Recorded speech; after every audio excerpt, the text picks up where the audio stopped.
சோதரப்பா, நாம் தலைகளை தாழ்த்தி ஒரு நிமிடம் நம் கர்த்தரை நோக்கி ஜெபிக்கலாம். கர்த்தாவே, உம்மை நன்றியோடு நன்றியோடு நன்றியோடு உம்மை துதிக்கிறோம், உம்மை ஸ்தோத்தரிக்கிறோம் அப்பா. நாங்க மனுஷனோட சத்தத்தை கேட்க வரல தகப்பனே அப்பா, உம்முடைய சத்தத்தை கேட்க வந்திருக்கிறோம் சுவாமி. நீர் எங்களுக்குள்ளே உலாவி எங்கள் தேவனாய் இருக்கிறவரே அப்பா, உம்மை ஸ்தோத்தரிக்கிறோம். நீர் எங்களோடு கூட பேசுங்க. அடியனை தாழ்த்தி உம்மோட கரங்களை ஒப்பு கொடுக்கிறோம். எங்க ஏசப்பாவின் மூலம் வேண்டிக் கொள்கிறோம் எங்கள் ஜீவனுடைய நல்ல தந்தையே. ஆமேன், ஆமேன், ஆமேன். இன்றைய நாளைக்கும் கூட நம்ம பார்க்க எடுத்துக்கொண்ட தியான பகுதி லூக்கா 22 அதிகாரம் 44 லூக்கா 22:44. அவர் மிகவும் வியாகுலப்பட்டு அதிக ஊக்கத்தோடே ஜெபம் பண்ணினார். அவருடைய வேர்வை இரத்தத்தின் பெருந்துளிகளாய் தரையிலே விழுந்தது.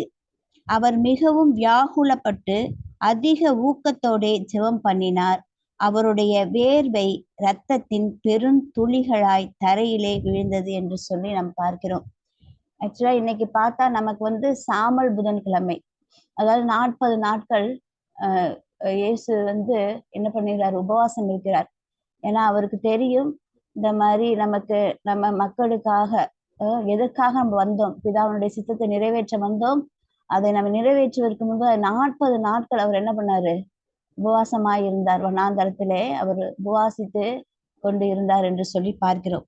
அப்பொழுது அவர் எதற்காக, இப்ப நம்ம இதுல பார்த்தோமே என்றால், அவர் மிகவும் வியாகுலப்பட்டு 1, 2 அதிக ஊக்கத்தோடே ஜெபம் பண்ணினார். 3வது வேர்வை இரத்தத்தின் பெருந்துளிகளாய் தலையிலே விழுந்துச்சு என்று சொல்லி 3 வகையான ஜெபம். முதலாவது நம்ம என்னன்னு பார்த்தோம்னா, நமக்கு தேவன் எல்லாம் ஒரே குடும்பமா இருக்கிறோம், ஒரு மனத்தின் ஆவியை ஊற்றி இருக்கிறார் என்று சொல்லி நம்ம உண்மையா ஒவ்வொரு நாளும் நம்ம விசுவாசித்து கொண்டிருக்கிறோம். அதை கண்ணார கண்டு கொண்டிருக்கிறோம், காதார கேட்டு கொண்டிருக்கிறோம். ஏனென்றால் இன்னைக்கு பிரதர் ஜெபிக்கும் பொழுதும் கூட அநேக ஜெபத்துக்காக தான் ஜெபித்தார், ஊழியக்காரருக்காக ஜெபத்துக்காக தான் ஜெபித்தார். அதே போல இன்றைய நாளிலும் கூட நாம ஜெபத்தை குறித்து பார்க்க வேண்டியவர்களா இருக்கிறோம். ஏன்னா இந்த உலகத்துல நமக்கு அநேக சோதனைகள் உண்டு. அதற்காக நம்ம என்ன பண்ணோம், ஜெபம் பண்ணி விழித்திருக்க வேண்டும் என்று சொல்லி பார்க்கிறோம். அவர் இயேசு எப்படின்னா, சிலுவையில அறிந்து மறுத்து அடக்கம் பண்ணப்பட்டு அவரு மக்களுக்காக மறுத்து அடக்கப்பட்டு உயிர்த்தெழுந்த இயேசு கிறிஸ்து என்று பார்க்கிறோம், கிறிஸ்தவர்கள் நாம. அப்ப அவர் என்ன பண்ணாருன்னா, அவர் ஒரு பாவம் அறியாதவர், அவர் பரிசுத்தர். அவர் பாவத்தை கூட, நம்ம பாவம் செய்யறதுனால பாவத்தை பார்க்கிறோம், அதை காதுல கேட்கிறோம். அவர் பாவத்தை கூட பார்க்காத சுத்த கண்ணன் அவர். அவர் பரிசுத்தர். ஆனா அவரே வியாகுலப்படுறாரு இல்லைங்களா? வியாகுலப்பட்டு அவர் என்ன பண்றாரு, ஜெபிக்கிறாரு, ஊக்கத்தோட ஜெபம் பண்றாரு.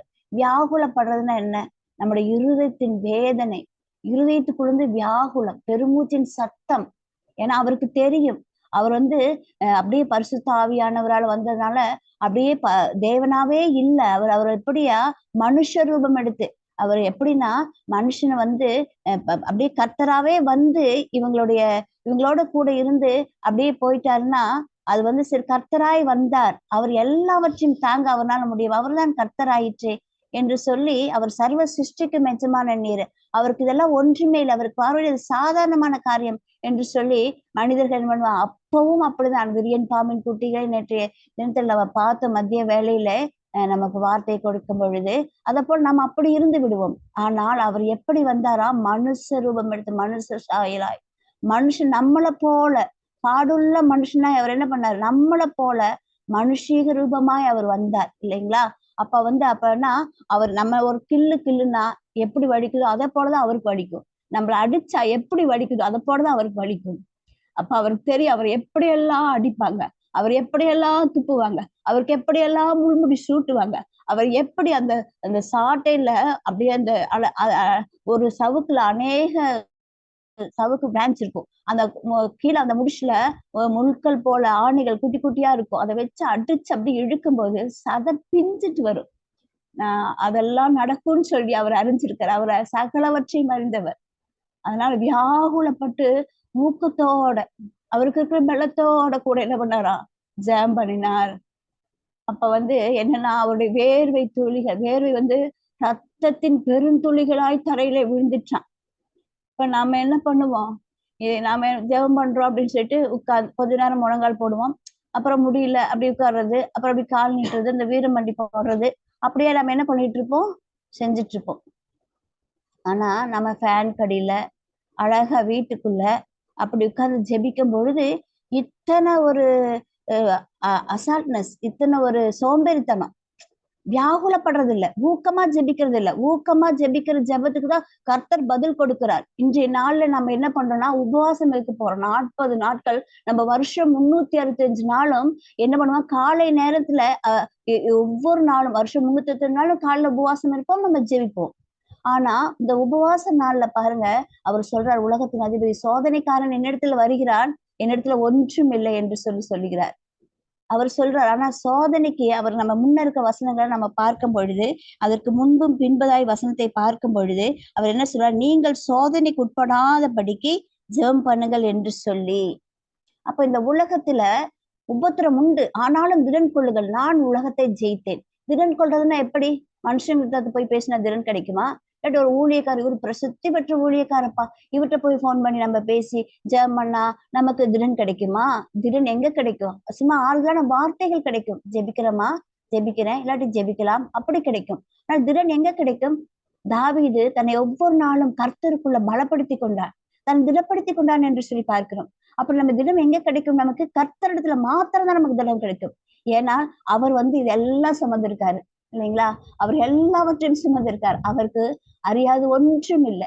மனுஷன் முகத்தை தான் பார்ப்பான், கர்த்தரோ இருதயத்தின் ஆழத்தை அவர் அறிஞ்சிருக்காரு. சரிங்களா? அப்ப நம்ம எப்படி ஜெபிக்கணும்னா அவர்கிட்ட தான் போய் ஜெபிக்கணும். முழங்கால் படியிட்டு தன்னை தாழ்த்தி வெறுமையாக்கி நம்ம அப்படியே கூப்பிடும் பொழுது, அப்பா அப்பா என்று கூப்பிடும் பொழுது, நம்மள அருகாமையில நம்மள மார்போடு அணைத்துக் கொள்ளுகிற தெய்வம் யார் என்றால் ஆண்டவராக இயேசு கிறிஸ்து ஒருவர் மாத்திரமே. மற்றவங்க யாருனாலும் அந்த ஆறுதலான வார்த்தையோ அந்த பலத்தையோ கொடுக்க முடியாது. அப்புறம் நம்ம என்ன பார்க்கிறோம் என்றால், அவர் சொல்றாரு, அப்படியே சொல்லிட்டு அவர் சொல்றாரு, என்ன சொல்றாருன்னா, பிதாவே உமக்கு சித்தமானால் இந்த பாத்திரம் என்னை விட்டு நீங்கும்படி செய்யும், ஆயினும் என்னுடைய சித்தத்தின்படி அல்ல உம்முடைய சித்தத்தின்படியே ஆக கடவுது என்று ஜெபம் பண்ணினார். நம்ம என்ன பண்ணுவோம்னா, அவருக்கு தெரியும், அப்பாவுக்கு தெரியும் நமக்கு என்ன கொடுக்கணும் என்ன கொடுக்க கூடாது என்று சொல்லி தெரியும். பிள்ளைங்க அடம் பிடிப்பாங்க. அவன் 15 வயசு தான் வரும், 12 வயசு 14 வயசு தான் வரும், எனக்கு பைக் வாங்கி கொடுங்க வாங்கி கொடுங்க வாங்கி கொடுங்கன்னு சொல்லிட்டு அவனுக்கு எப்ப வாங்கி கொடுக்கணும்னு நமக்கு தெரியும். அது அவன் ஓட்டிட்டு போனான்னா அவனுக்கு ப்ராப்ளம் வரும்னு நமக்கு தெரியும். ஆனா அதை பிடிச்சிட்டு அவன் கேட்டு நச்சிட்டே இருப்பான். அப்ப கொடுக்கலன்னா அப்பா கொடுக்க மாட்டேங்கிறாரு, அப்பா மேல கோவிச்சுக்குவான். அது கோவிச்சிட்டு போகட்டும், அவனுக்கு பின்னாடி பிரச்சனை வரும், அந்த பைக்னால அவனுக்கு ஏதோ ஆபத்து வரும்னு சொல்லிட்டு நம்ம கொடுக்க மாட்டான். அவனுக்கு அந்த ஒரு ஸ்டேஜ் இருக்கு, அப்பதான் நம்ம அதை கொடுப்போம். அதே போல பரமபிதா நம்ம தகப்பன் அவர் அறிஞ்சிருக்காரு, என் பிள்ளைக்கு இது கொடுக்கலாமா இது கொடுக்க வேண்டாமா அப்படின்னு சொல்லி தெரிஞ்சுதான் அவர் கொடுப்பாரு. அவர் கொடுக்கலைன்னா அவருக்கு சித்தம் இல்ல, அவர் கொடுத்தாருன்னா அவருக்கு சித்தம், நான் பெற்றுக்கொள்றப்பா. அதுக்கு நம்ம விசுவாச சோதனைகளும் வரும். அப்ப நம்ம என்ன பண்ணணும், அவருக்கு சித்தமானதை நம்ம கேட்போம். கேட்டு இல்லப்பா அப்படிங்கும்போது உங்க சித்தத்தின்படி செய்யுங்கப்பான்னு சொல்லி அவர்கிட்ட நம்ம ஒப்பு கொடுக்கணும். அப்படி இராதபடிக்கு அதைவே பிடிச்சு பிடிச்சு பிடிச்சு ஜெபம் பண்ணிட்டு கடைசியில அவர் செய்யல, அவர் கண்ணு இருக்கா காது இருக்கா. கிறிஸ்தவங்கிட்ட அநேகர் புலம்புற காரியம் இதுதான். நம்ம 40 நாட்கள் எதுக்கு கொடுத்திருக்காங்க தெரியுமா? சடங்காச்சாரம் பாரம்பரியம் அப்படியா எடுத்துட்டு போறதல்ல. இந்த 40 நாளாச்சு மக்களு உண்மை உத்தவமா என்னோட பார்த்து இருப்பாங்களா, எனக்கு பிரியமானதை செய்வாங்களா, என்ன மீண்டும் மீண்டும் சிறுவில் அறிவார்களா? ஒவ்வொருத்தங்க 40 நாள் அப்படியே தொன்று தொட்டு இந்த பழக்கத்துல வந்தாங்கன்னா 41வது நாள் இதே மாதிரி இருப்பாங்க. நிறைய பேர் அப்படி இருப்பாங்க. ஆனா நிறைய பேர் என்ன பண்ணுவாங்க, அப்பா எப்பப்பா முடியுது, 40 நாள் முடிந்து விட்டது, நாம இனி என்ன பண்ணலாம், ஃப்ரீ ஆயிட்டு இருக்கலாம். எல்லாவற்றையும் அவர் காண்கிறது, உட்கார்தல் எழுந்திருத்தல், அவர் உள்ளம் திரையில ஆராய்ந்தறிந்திருக்கிறவர். நம்ம நடந்தாலும் பிடிச்சாலும் படுத்தாலும் எங்க போய் படுக்கப்பட்டாலும் அவரோட கரம் அங்க இருக்கிறது. அப்படியா இருக்கும் பொழுது அவர் என்ன சொல்லுகிறார்னா, அப்பொழுது வானத்திலிருந்து ஒரு தூதன் தோன்றி அவரை பலப்படுத்தினான். அப்ப வானத்திலிருந்து ஒரு தூதன் தோன்றி பலப்படுத்திட்டான் அப்படின்னு தெரிஞ்சுட்டாவே என்ன ஆயிட்டு, அவரோட சித்தம் நிறைவேறும். அவரோட சித்தம் இதுதான், நான் என்ன பண்றேன், அப்பா உன்னோட கரங்கள் என்னோட ஆவியை ஒப்பு கொடுக்கிறேன். சித்தம் பலப்படுத்திட்டாரு, அப்பா நீ பலனட. ஏன்னா பவுலுக்கு சொல்லியிருக்காரு ஆண்டவரு, என்ன சொன்னாரு, அப்பா என்னால முடியல, ஒரு முள்ளு குத்திட்டே இருக்கு பவுல. அவரும் இதே போலதான் 40க்கு 1 குறையாமல் 39 அடி அடிக்கப்பட்டார். ரோம சட்டத்தின்படி 40 அடித்து அவர் விழுந்து விட்டது, அதுக்கு மாதிரி அடிக்கூடாது. 40க்கு 1 குறைய 39 அடிகள் அடிக்கப்பட்டார். அவருக்கு முள்ளு இருந்துட்டே இருந்துச்சு, அப்பா என்னால முடியலப்பா போதும், என் கிருபை உனக்கு போதும், உன்னுடைய பலவீனத்துல என்னுடைய பலன் பூரணமா இருக்கும் என்று சொல்லிட்டார். அப்ப மறுபடியும் கேட்பாரா? அப்படி நமக்கு எப்படி இருக்கும்? முள்ளு இருந்துட்டே இருக்கும். முள் எப்படி இருக்கும்? நமக்கு இருந்துட்டே இருக்கும். எப்படி இருக்கும்னா, கர்த்தர் ஜெபிக்கும் பொழுது ஜெபிக்கிறாங்க, ஆடுறாங்க, சர்ச்சில் சைன் ஆகுறாங்க, ஏதோ நம்ம சர்ச்சில் சைன் ஆயிட்டு இருக்கோம் அப்படின்னா என்ன பண்ணுவான் பிசாசு? அங்க வந்து நம்ம கொஞ்சம் இல்லாத பொல்லாத சொல்லுவோம், சோதனைக்காரன். சோதனைக்கு தான் உட்படாம விழித்தது ஜெபம் பண்ணுங்க, இதெல்லாம் உண்டு. உலகத்துல இதெல்லாம் உண்டு. என் நாமத்தின் மீது எல்லாராலும் பகைக்கப்படுவீர்கள், முடிவு பரியந்தம் நிலைத்திருப்பவனே ரட்சிக்கப்படுவான். எல்லாராலும் படைக்கப்படுவோம், முகாந்தரம் இல்லாம படைப்போம், நன்மை செய்வோம், நன்றா அவங்களுக்கு ஜெபம் பண்ணுவோம், நன்மை செய்வோம், அவங்களுக்கு எல்லாம் எப்ப கேட்டாலும் எல்லாம் கொடுத்து எல்லாம் பண்ணுவோம். பிரதிபலனை எதிர்பார்க்காமல் செய்வதுதான் கிறிஸ்துவ வாழ்க்கை. அப்படிதான் இயேசு கிறிஸ்து செய்தார்.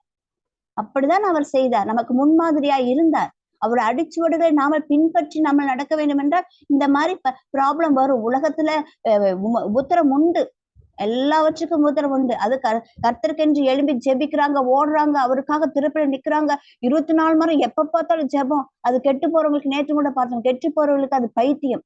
ஆனா நமக்கு அது ஜீவன், அது நமக்கு ஜீவன். அது அப்படி நம்ம என்ன பண்ணுவோம்? முகாந்திரம் எல்லாம் பயப்பாங்க. முன்னமே தீர்க்க தரிசனம் பகைச்சிருக்காங்க, ஆண்டவரை இயேசு கிறிஸ்தையும் பகைச்சிருக்காங்க. அது நமக்கு மேல, அது நம்ம மேல விழுந்த கடவை. கிறிஸ்தவ வாழ்க்கை வந்து பஞ்சமத்த வாழ்க்கை அல்ல. ஜெபிக்க ஜெபிக்க பிரகாசிக்க பிரகாசிக்க பிரசன்ட் வர வர அவன் வந்து பிசாசு சோதனைக்காரன் நம்ம இடத்துல வரதான் செய்வான். அதுக்கு நம்ம எப்படி பண்ணணும்? வியாகுலப்பட்டு ஊக்கத்தோட வியாகுலப்படணும். ஜெபிக்கும் பொழுது என்னமோ சொல்றாங்களே கடமைக்காக, அப்படி அந்த ஜெபத்திலே தெரிஞ்சிடும் இது எப்படி ஜெபிக்கிறாங்க, இது இருதயத்துக்குள்ள இருந்து வருதா, இது உதட்டிலிருந்து வருதா, இது என்னமோ அப்படின்ட்டு வருதா அப்படின்னு சொல்லிட்டு பரிசுத்தாவின் அபிஷேகம் பெற்ற மக்களுக்கு எங்க இருந்தாலும் அவங்க என்ன பண்ணுவாங்க? அதை அறிந்து கொள்ளுவாங்க. மறைப்பொருளை வெளிப்படுத்துகிற தேவன் அவரு. அவர் அறியாத வழியில நடத்தி செல்லுகிற தேவன் அவர். அப்ப என்ன பண்றாரு? ஊக்கத்தோட பாரத்தோட, நம்மளோட பாரமா, அடுத்தவங்களோட பாரம் நம்மளோட பாரமா. பிரதர் சொன்னது போல தேசத்துக்காக ஜெபிக்கும் பொழுது எப்படி ஜெபிக்கிறோம்? முழங்கால் படி இடுறோமா? மெசேஜ் கொடுக்கணும்னா முக்காடு இட்டு இருக்கிறோமா? அவர் முக்காடு இட்டுதான் ஏசாயா நிருபத்தை எடுத்து நசரேயன் ஆலயத்துல அவர் வாசிச்சாரு. ஆனால் நம்ம எப்படி முக்காடு இடுகிறோமா? முழங்கால் படி இடுகிறோமா? ஜெப நேரத்துல முழங்கால் படி இடுகிறோமா? ஆறாவது நேரத்துல கரங்களை உயர்த்தி ஆமேன்னு சொல்லுங்க, துதிங்கிறாங்க, துதிக்கிறோமா? அதை பார்த்து கொண்டிருக்கிற அந்தரங்கத்தை பார்த்துதான் வெளியரங்க பதில் கொடுக்கிறவரு. அப்ப நம்ம எப்படி இருக்கணும்? ஜெபிக்க வேண்டும், ஜெபிக்க வேண்டும். ஜெபம் இல்லை என்றால் ஒன்றும் இல்லை. சோதனைக்காரன் இடத்துல வரும்பொழுது எப்ப பார்த்தாலும் ஜெபிச்சுட்டு இருக்குது, சுற்றி அக்கடி எரிஞ்சிட்டு இருக்குது. நமக்கு முன்னாடி நிக்கிறதுக்கு திராணி இராதபடினாலதான் நம்ம எங்க சைன் ஆகுறோமோ அங்களை குறிச்சு நம்மளை குறிச்சு என்ன எப்படி பேசினாலும் அதை எல்லாவற்றையும் என் தேவன் பார்த்து கொள்வார். யெகோவா ஈரே என்று சொல்லி அவருக்காக எழுப்பி பிரகாசிக்கிறதுக்கு நமக்கு என்ன வேண்டும்? ஜெபம் வேண்டும். அது எப்படி இருக்க வேண்டும்? எப்படி இருக்க வேண்டும்? ரத்தத்தை பெருந்துளிகளாய் தரையில விழுந்துச்சு, நம்ம அப்படி விளையாட்டி பரவாயில்ல, வியாகுலப்பட்டு இருதயத்தின் மேல அதைத்தான் பார்ப்பாரு அவரு. அதைதான் அவர் பார்ப்பாரு. சும்மா மேட்டுமையா ஜெபிச்சுட்டு போறதில்ல. ஆயக்காரன் பரிசேயனை போல யாரோட ஜெபத்தை அவர் ஏற்றுக்கொண்டார் என்று சொல்லி நம்ம பார்க்கிறோம். அப்படியா நம்ம தேவன் என்ன பண்றாரு? அதுக்கப்புறம் தான் அவர் பலப்படுத்தினதுக்கு அப்புறம் தான் என்ன பண்றாரு? அடுத்த வசனம் என்ன சொல்ற? 13ஆம் வசனத்துல வானத்திலிருந்து ஒரு தூதன் தோன்றி அவரை பலப்படுத்தினான், அவர் மிகவும் வியாகுலப்பட்ட. அதுக்கப்புறம் தான் என்ன பண்றாரு? ஓ, இந்த பாத்திரத்தை நான் ஏற்றுக்கொள்றேன்ப்பா, இதுக்காக தான் நான் வந்தேன், உங்களுடைய சித்தத்தை நிறைவேற்றித்தான் வந்தேன்ப்பான்னு சொல்லிட்டு என்ன பண்ணாரு? அவரு பெருந்துளைகள், ரத்தத்தின் பெருந்துளிகள் தரையில விழுந்து ஜெபம் பண்ணினார். ஆனா சீசர்களை கொண்டு வந்து ஜெபம் பண்ணுங்கன்னு சொல்லிட்டு போறாரு. அவங்க என்ன பண்ணாங்க? நல்லா தூங்கிட்டு இருக்காங்க. நல்லா என்ன பண்ணிட்டு இருக்காங்க? தூங்கிட்டு இருக்காங்க. எனக்காக 1 மணி நேரம் விழித்து ஜெபிக்க மாட்டீங்களா? ஏன்னா எனக்கே பச்சை மரத்துக்கே இத்தனை பாடு என்றால் பட்டை மரத்துக்கு எத்தனை பாடுகள். அவர் சிலுவையில அடிக்கப்பட்டு, அவங்களால அடிக்கப்பட்டு அந்த சிலுவை, பாரமான சிலுவையை சுமந்து கொண்டு அந்த வீதியில நடக்கும் பொழுது எருசலேம் குமார்த்திகளே எல்லாம் அழுகுறாங்க, மார்பிள் அடித்துட்டு. அவர் சொல்றாரு, எருசலேம் குமார்த்திகள் எனக்காக அழ வேண்டாம், உங்களுக்காக உங்க பிள்ளைகளுக்காக மடுங்கள். பச்சை மரத்திற்கே இத்தனை பாடு என்றால் பட்டை மரத்துக்கு எத்தனை பாடுகள். ருசிச்சவங்களுக்கு தெரியும் இல்லையா? இதை ருசித்தவர்களுக்கு தெரியும். உண்மையா கிறிஸ்தவர் வாழ்க்கை என்பது அப்படி ஒரு பாடுகள் நிறைந்த வாழ்க்கை. அப்படி இருந்ததுன்னா நம்ம செய்யாத தப்பை செய்தோம் என்று செய்தவர்களே சொன்னாலும், அநேகர் எழுப்பி சொன்னாலும் நம்ம கரெக்டான வழியில போறோம்னு அர்த்தம். கரெக்டா நம்ம ஏசப்பாவோட வழியில போறோம். அவர் நம்மளை கண்டு கொண்டிருக்கிறார், அவர் கூட நம்ம பயணித்து கொண்டிருக்கிறோம் என்று சொல்லி அர்த்தம். இப்படி எல்லாம் இல்ல, அழகா அருமையா சூப்பரா நம்ம போயிட்டு இருக்கோம், எந்த பிரச்சனையும் இல்லை அப்படின்ட்டு இருந்தோம்னா நம்ம தவறான வழியில போறோம்னு அர்த்தம். தவறான வழியில போறோம்னு அர்த்தம். நம்ம எப்படி போறோம்னா அதாவது அதுதான் சொல்ற, நறுங்குண்ட இருதயத்தை புறக்கணி. அவர் புறக்கணிக்க மாட்டார். அவருக்கு தெரியும் எந்த நிலைமையிலிருந்து நம்ம செபிக்கிறோம் என்று சொல்லி அவருக்கு தெரியும். அவர் எல்லாவற்றையும் ஆராய்ந்து 4 செவத்துக்குள்ளதான் இருக்கிறோம் அப்படின்ட்டு. மோசே சீனாய் மலையில ஜெபிக்கும் பொழுது அவங்க அங்க எப்படி இருக்கும், ஒரு மிருக ஜீவன் கூட இருக்கக்கூடாது, இருந்த கல்லுன்னு கொல்லப்படும். அப்படி இருக்கணும் பரிசுத்த உள்ளத்தோட. பரிசுத்தம் இல்லாமல் ஒருவனும் ஒரு காலம் தேவனை தரிசிக்க முடியாது. இந்த 40 நாட்கள் ஆச்சு கரெக்டா பர்ஃபெக்டா இருந்தா அதுக்கப்புறம் அது தொடர்ந்துதான் வரணும். ஏன்னா வந்துருச்சு. நம்ம பாவத்தை எப்படி தூக்கி போட்டுறாரு, அதெல்லாம் முடிஞ்சிட்டு. அதெல்லாம் அவர் ரட்சகராய் வந்தார். பாவியை ரட்சகராய் வந்துட்டு போயிட்டாரு.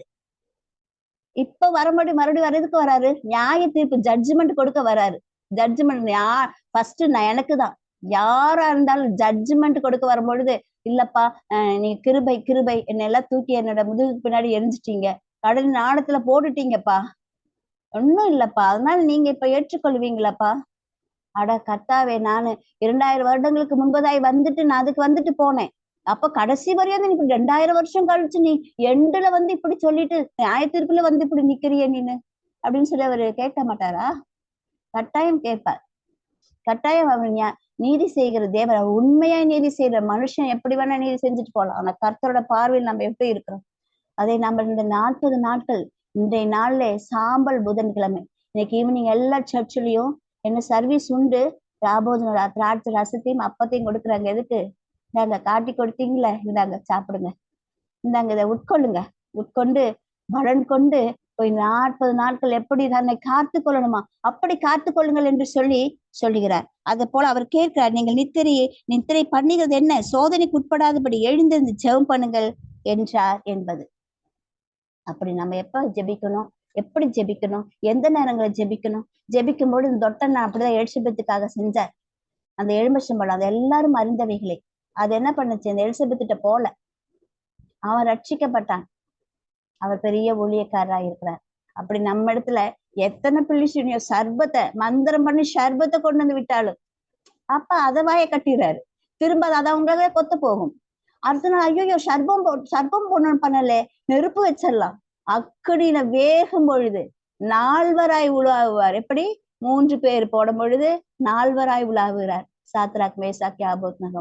அப்படி ஜெபம் இருக்கும் பொழுது கர்த்தர் நம்மளை சுற்றிலும் அக்கனி மதிலா இருக்கும் பொழுது எத்தனை அக்கனி எத்தனை நெருப்பு வச்சாலும் அது இன்னும் நம்மளை அழகாய் மெருகேற்றி அப்படியே பிரகாசிக்க, அந்த அக்கனியில வெந்த அந்த முகம் அப்படியே பிரகாசிக்கும் பாருங்க, அதுதான் பிரகாசம்.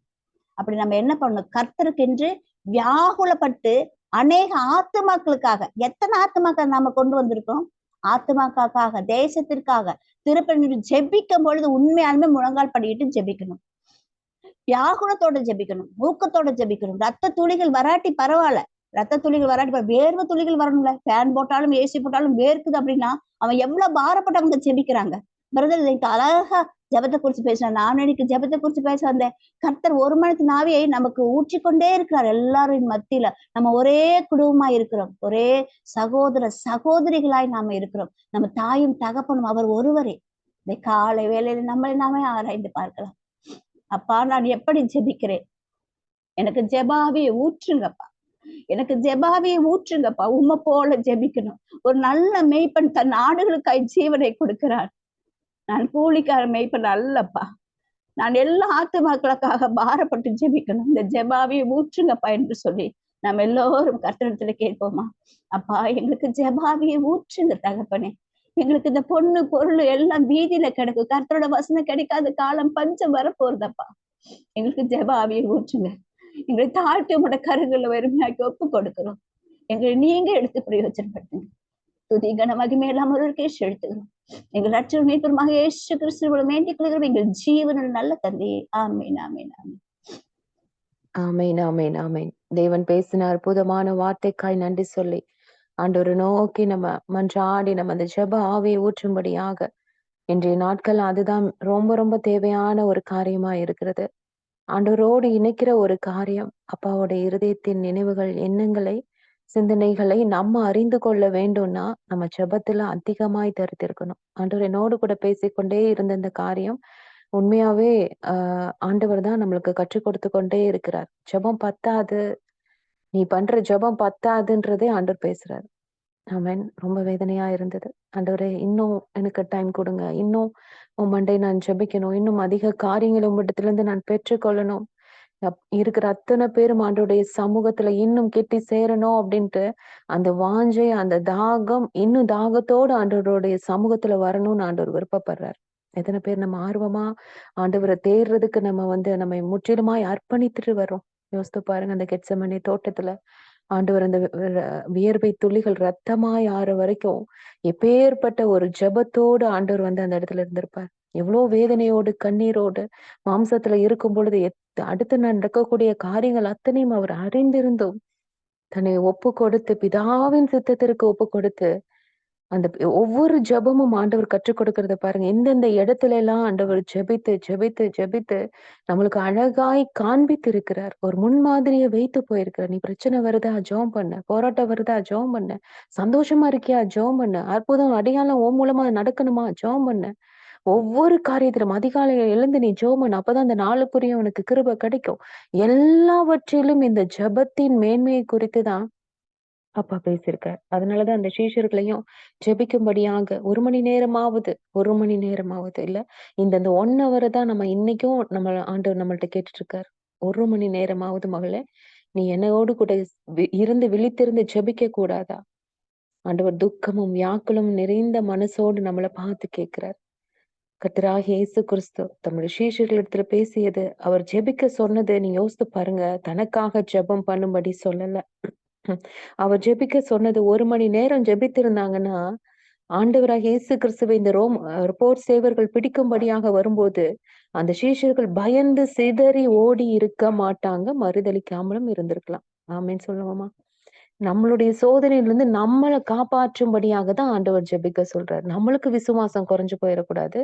நம்ம இன்னும் ஆண்டவருக்குள்ள பலப்படணும். இன்னும் அநேக தேவனுடைய சித்தங்களை அறிந்து கொள்ளணும். ஏன்னா, ஜெபம் நம்மை சோதனை நேரங்கள்ல ஜெயிக்க வைக்கும்படியாக அது வேலை செய்யுது. திடமனதோடு நம்ம செயல்படுவதற்கு ஜெபம் நமக்கு உறுதுணையா இருக்குது.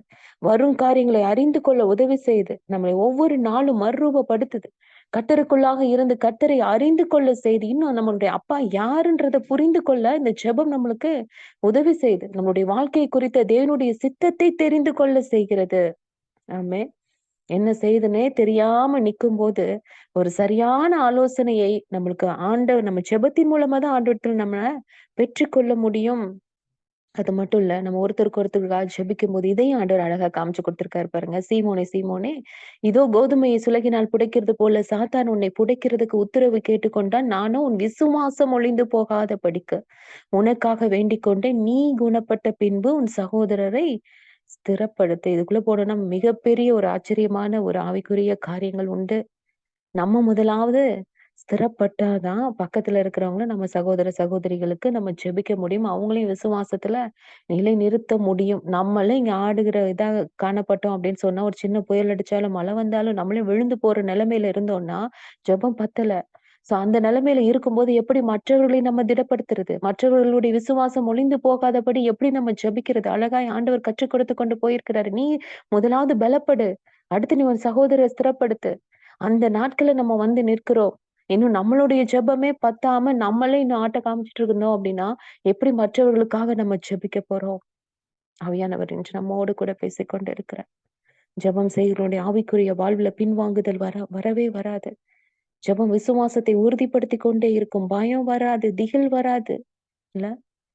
ஜெபம் செய்யாதவங்க தான் பிசாசினால் சீக்கிரம் ஏமாற்றப்படுவாங்க. அவன் தந்திரத்துக்குள்ளாக சிக்கிக் கொள்வாங்க. தேவையில்லாத எண்ணம், சிந்தனை கொடுத்து பிசாசு பின்வாங்கி போகும்படியான காரியங்களை செய்து கொண்டே இருப்பான். ஆனா ஜெபத்துல தரித்திருக்கும் போது இந்த பிசாசோட தந்திரங்களையும் அறிந்து கொள்ள முடியும். பவுல கொலை செய்ய போறது திட்டத்தை அவனுக்கு ஆண்டவர் வெளிப்படுத்தினார் ஆவியானவர். அநேக தேவ பிள்ளைகள் பின்னாடி நடக்கிற சதி திட்டங்களை ஆண்டவர் வெளிப்படுத்தி தப்பித்து போகும்படியான போக்கை உண்டாக்கி கொடுக்கிற தேவனாய் இருக்கிறார்.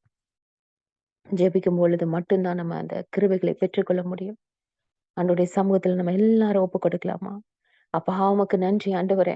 அப்பா ஸ்தோத்திரம் ஆண்டவரே, நாங்கள் ஜெபிக்கிற பிள்ளைகளாய் நாங்கள் மாறணும். இன்னும் உம்மண்டை நாங்கள் நெருங்கி ஜீவிக்கணும்னா, ஆண்டவரை உம்மை அறிந்து கொள்ள வேண்டும்னா, ஆண்டவரே அப்பா உம்முடைய சித்தம் எங்களுடைய வாழ்க்கையில நடக்கணும்னா, எங்கள் குடும்பத்துல அற்புதங்கள், அடையாளங்கள் நடக்கணும்னா, எல்லா பிரச்சனைகளும் மாறணும்னு நாங்க ஆசைப்படுறோம். ஆனா நாங்க ஜெபிக்க உட்காருறது இல்லப்பா. ஒரு மனதின் ஆவி எங்களுக்கு கொடுங்க. அப்பா ஸ்தோத்திரம், தனி ஜெபம் வேணும், குடும்ப ஜெபம் வேணும், ஃபெல்லோஷிப் பிரேயர் வேணும். ஆண்டவரே அப்பா ஸ்தோத்திர கர்த்தாவே, இந்த ஜெபங்கள்ல நாங்கள் அனுதினமும் தரித்திருக்கிற பிள்ளைகளா இருக்க உதவி செய்யுங்க. ஜெப ஆவி எங்களுக்குள்ள ஊற்றுங்க ஆண்டவரே. உம்முடைய கருத்துல ஒப்பு கொடுத்து நாங்கள் ஜெபிக்கிறோம். என் பரிசுத்த ஆவியானவர் உதவி செய்யுங்க. தாகமாய் கேட்கிற பிள்ளைகளை அப்பா நீர் நிரப்புங்க ஆண்டவரே. அப்பா நாங்க இன்னும் ஜெபிக்கணும், இன்னும் ஜெபிக்கணும். தேவ சமூகத்துல அமர்ந்து அப்பா ஆண்டவர் அப்பா போர் அடிக்குதுன்னு எந்திரிச்சு போக கூடாது. அப்பா டைம் வச்சு பார்த்து ஜெபிக்க கூடாது. என் தேவனிடத்தில் ஆண்டவரே அப்பா ஸ்தோத்திர கர்த்தாவே, நாங்கள் ஜெபிக்க அமரும் பொழுது அப்பா எங்களை மறந்து, எங்களுடைய சூழ்நிலை மறந்து, கவலை கஷ்டங்கள் எல்லாவற்றையும் மூட்டை கட்டி தூக்கி போட்டுட்டு என் தேவனுடைய சமூகத்துல வந்து அப்பா ஸ்தோத்திரம் காலியா என்ன பாத்திரமாய் நாங்கள் அமரும் பொழுது என் ஆவியானவர் எங்களை நிரப்புறீங்க. என் ஆவியானவர் எங்களை நிரப்புறீங்க. ஜெப ஆவியினால் நிரப்புறீங்க. யாருக்கெல்லாம் ஜெபிக்க வைக்க வேண்டும் என்று ஜெபிக்க வேண்டும் என்று உங்க முகத்தை காண்பிக்கிறீங்க. அப்பா அப்பேற்பட்ட கிருபைகளை எங்களுக்கு கொடுங்க ஆண்டவரே. அப்பா ஸ்தோத்திரம், ஜெபித்து ஜெபித்து நாங்களும் பலப்பட்டு எங்களுடைய சகோதரரை ஆண்டவரே பலப்படுத்தும்படியான கிருபைகளை எங்களுக்கு கொடுங்கப்பா. ஒருத்தருக்காய் ஒருத்தர் அப்பா ஜெபிக்கணும். ஒருத்தர் கஷ்டத்துல இருக்கும்போது, வேதனையில இருக்கும்போது, எழுந்திருக்க முடியாமல் இருக்கும் பொழுது அவர்களை தூக்கி விடும்படியான ஒரு ஜெபத்தை ஆண்டவரே நாங்கள் ஒவ்வொருத்தரும் பண்ணணும். இந்த ஊழியத்துல யாரும் சும்மா இருக்க கூடாது. என் தேவனுடைய பிள்ளைகளாய் ஆண்டவர் ரட்சிக்கப்பட்ட பிள்ளைகளாய், தேவ சமூகத்துல முன்குறிக்கப்பட்ட பிள்ளைகளாய், தெரிந்து கொள்ளப்பட்ட பிள்ளைகளாய் இருக்கிற ஒருத்தர் கூட சும்மா இருக்க கூடாது. என் தேவனுக்காய் எழும்பணும் அப்பா.